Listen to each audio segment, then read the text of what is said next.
What is going on, everyone? My name is Andy. Welcome back to another FPL video. In this one, we're talking about transfer tips for Game Week 33. So looking at the popular transfers in and out and giving you my opinion on whether I think they're a good move or not. So if you do find this video useful, please do give it a like, hit that subscribe button if you're new around here.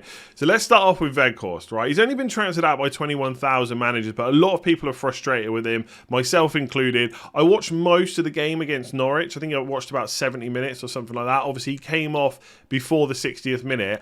I don't really remember him being threatening at all. There was one shot in the box which got blocked. It's not that it was a bad shot, but there was a lot of players in the way, so it was probably never going in. And outside of that, I don't really recall any other kind of interesting shots from him at all. And again, for the second game in a row, I watched him against Everton as well. It felt like a few crosses came in. I'm not saying Burnley are just a team that just constantly pump crosses into the box, but when they do, they never seem to meet Weghorst at all, which I just find crazy. Again, I know height's not everything. Jota, for example, is really good in the box, but it's just a weird situation where I think he is a really good player. And I know this is going to be another case of people saying, well, you come in from a different league, it's tougher in the Premier League, but I think he is a good player. It's just not working out at Burnley at all right now, and I am a little bit worried because of his early substitutions. I'm going to come on to that in just a second. Right now, I'm thinking about keeping him because I don't really want to spend too many more transfers on forward options, and anyone that I bring in this week would probably have to be for a hit because I've got other transfers I'm looking at.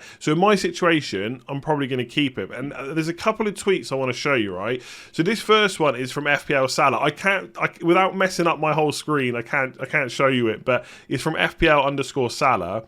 Mikel Antonio has scored 2 goals since game week 10, mental, and is still the third highest scoring forward. Forwards just aren't scoring a huge amount of points, and because of that, I just think with only 6 weeks to go, it's not worth spending a huge amount of transfers. I think with a double game week, you probably just give him a chance to get something. Honestly, I would take 1 goal. 1 goal and 2 appearances, that will do me right now. The other thing to think about as well is the early substitution. So this is an interesting tweet as well from Baker343. Go and follow him on Twitter. Not saying I won't bring Weghorst, but I don't think he'll be dropped. Burnley always take a striker off early-ish. In 3 of Chris Wood's last 7 games for Burnley, come off on 59, 60 and 61, but still started all 7. The interesting thing though, Tom, again, follow Tom if you're not already, working for Fantasy Football Scout. This was a quote that came out, and Sean Dyche was talking about Rodriguez and Weghorst. They are similar types of players, so we just tried to affect it. They were thinking about getting Vidra on at half-time. It's not ideal to hear as a Weghorst owner. We are trying to bring him into the team and be effective. Wout is still adapting. He hit the ground running, which he did. He got, I think, 2 assists and a goal in a few of the early matches. And he's having a dip at the moment. He's almost thinking too much about the team, but we almost need him to think about his game. In the back of my mind, I'm just thinking, it's a new signing in January. You want to make it work. He could play Rodriguez and Vidra possibly going forward. I don't know if Vidra's fully up to speed fitness-wise, but I just feel like Weghorst will probably continue to start. It just might be brought off early, which is a little bit of a frustration. So I think at this point, his minutes are a worry. So I don't necessarily think you have to keep him long term, but I think I would probably want to keep him for this week. And if he does keep his place, let's say he does happen to get something against Southampton in particular, who haven't been great recently, then it would be ideal if you're not in a Kane setup to have someone that's got Watford coming up soon that you could maybe play him in there. And I think if we go to the FPL page here, like, there just aren't a huge amount of forwards. Like, again, third top scoring forward is Antonio. Chris Wood, we're going to talk about in a minute. Obviously, St. Maximin has a double game week as well. And I don't actually mind Pukki as an option going forward, because in game week 36, again, if you're not on Lacazette or you're not on Harry Kane, well, Pukki has a double in 36. He'll play both games. He's on penalties. There's worse things you could spend your money on. But I think you just want to be absolutely sure that the next move you make for Weghorst is the correct one, because Tony's got Watford this week, which is good, but then he plays City and Man United, which is not ideal. No double game weeks coming up. It just doesn't feel like a striker worth spending a transfer on right now, in my opinion at least. He could do really well this week. He could outscore Weghorst.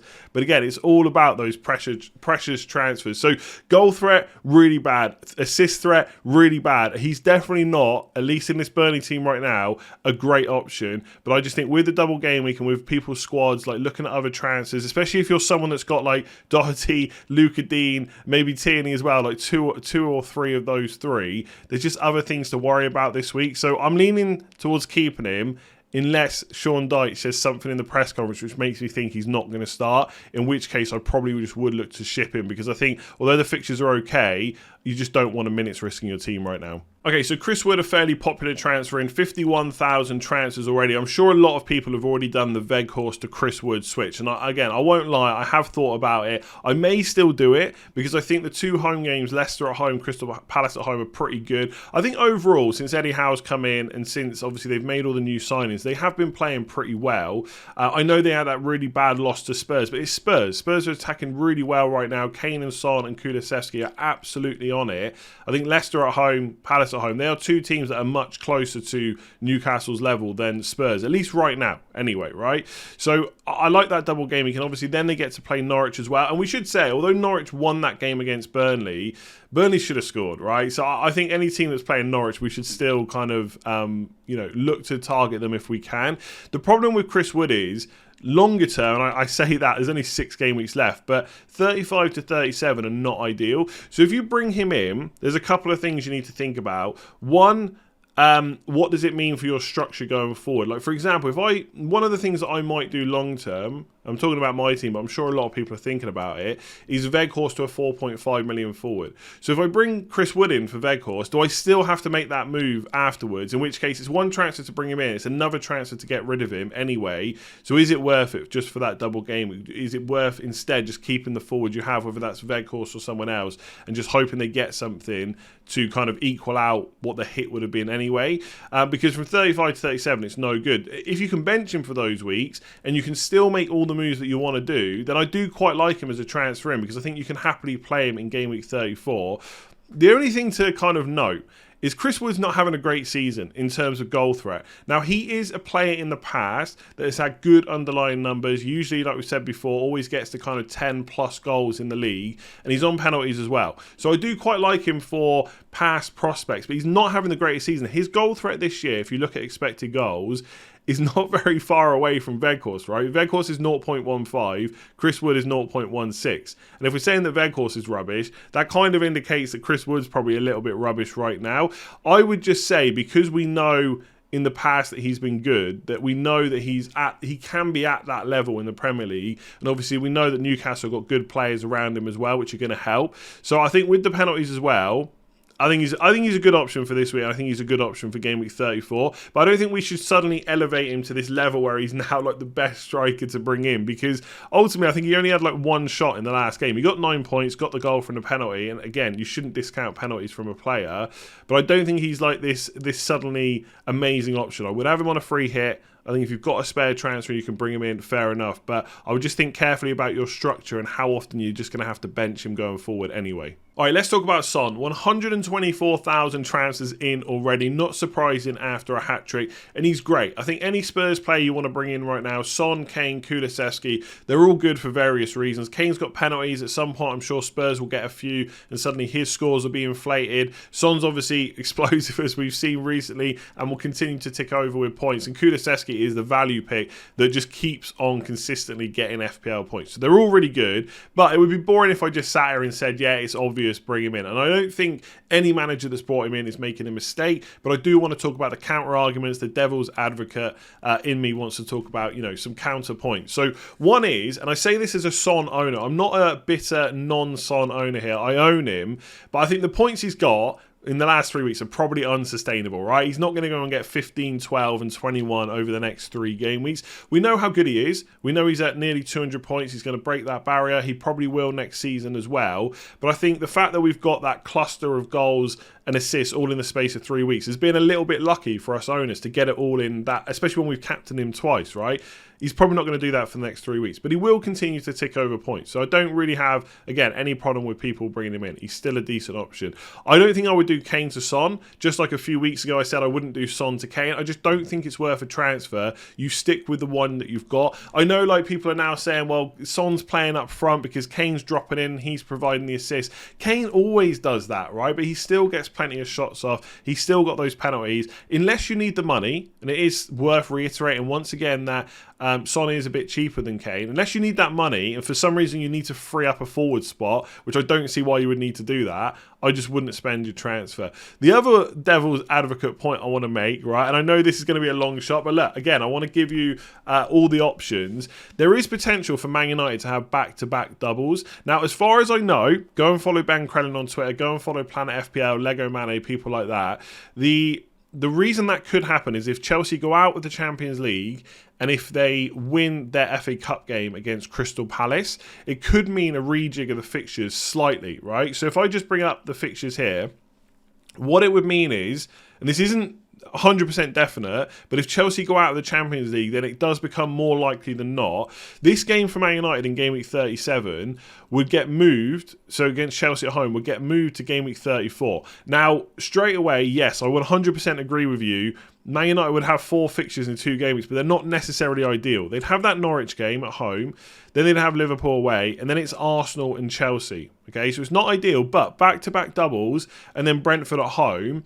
If that happens, if Chelsea go out, and I think there's going to be a double game week in 34, like it could get moved, I think I might switch Son to Fernandes this week, which I know seems crazy after the amount of points he's got, but I just don't really want to sell Salah, because I think at some point Salah's going to turn it back on, and we're all going to wonder why we ever considered selling him. So I just think Son would have Brighton at home and Brentford away, and Fernandes would have Norwich, Liverpool, Arsenal, Chelsea. Again, really tough fixtures. So, of course, Son could outscore him, but I just think with that Norwich at home game, there could be some advantage to maybe going for Fernandes instead of Son. But again, this is just playing devil's advocate, right? Son is a great option. If you want to bring him in, if you want to double up with Kane and Son, fair enough. I'm not going to sit here and try and argue massively against it, but I just want to provide you all the different points. But if you've got Kane and your only way to get Son is to sell him, I probably wouldn't do it. But if you can score another hat-trick for the next 3 games, I'll absolutely take it. All right, we're back to Newcastle, this time talking about a defender, Fabian Schär. I think it's Schär, not Schär. That's what I'm going to go with. 59,000 transfers in, already more than Chris Wood. Short answer is, I think a Newcastle defender is really good. I've got Dubravka. I would happily be doubled up for this double game week. If anything,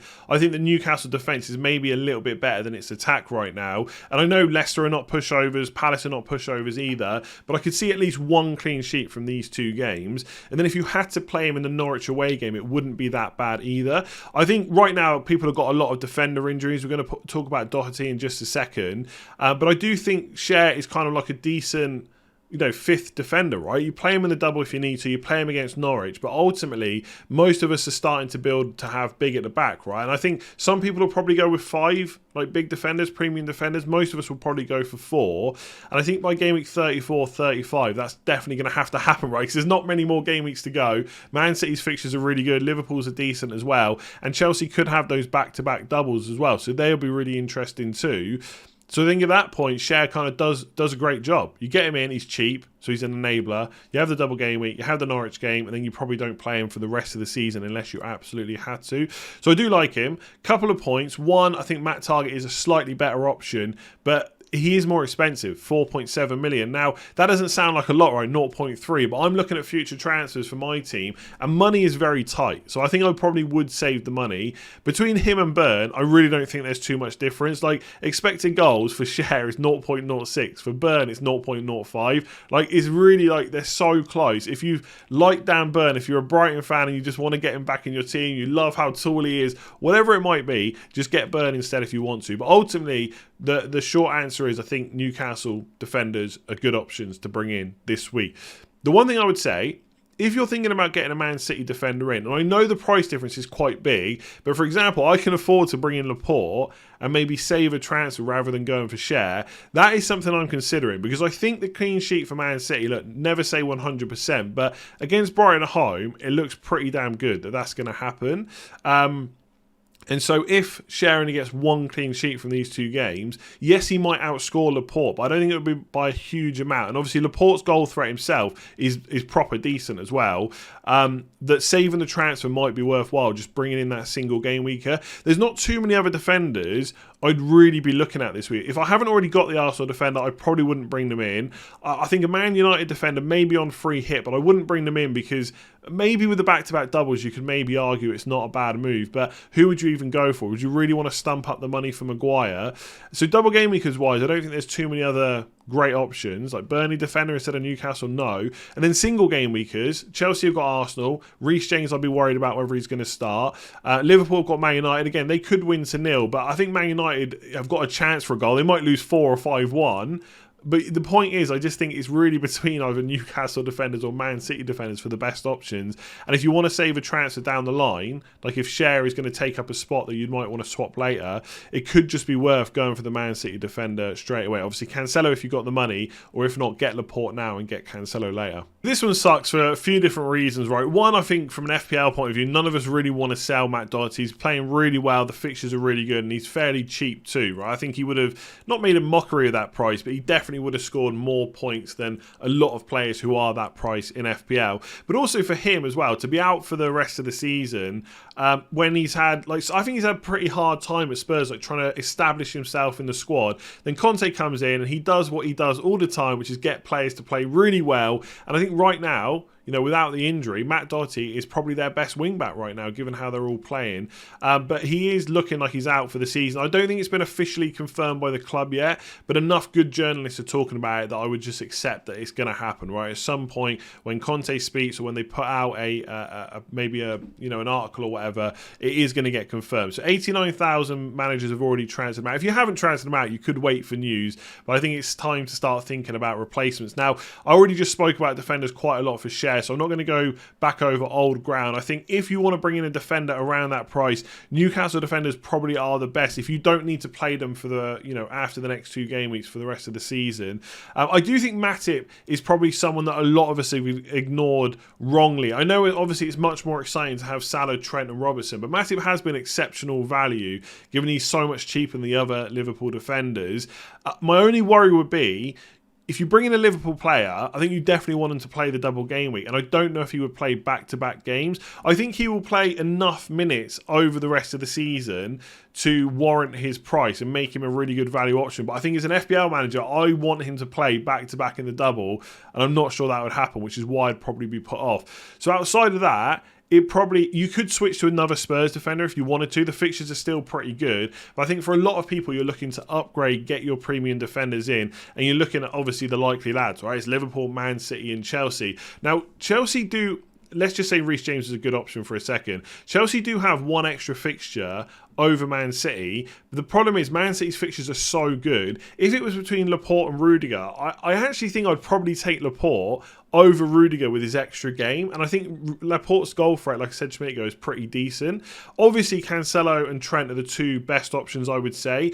I think Reece James, as an owner, I am worried about whether he starts game week 33. But if they get the double game week in 34, if that Man United fixture gets moved and they go out of the Champions League, then I think Reece James is a really good option. It's just about ordering in what...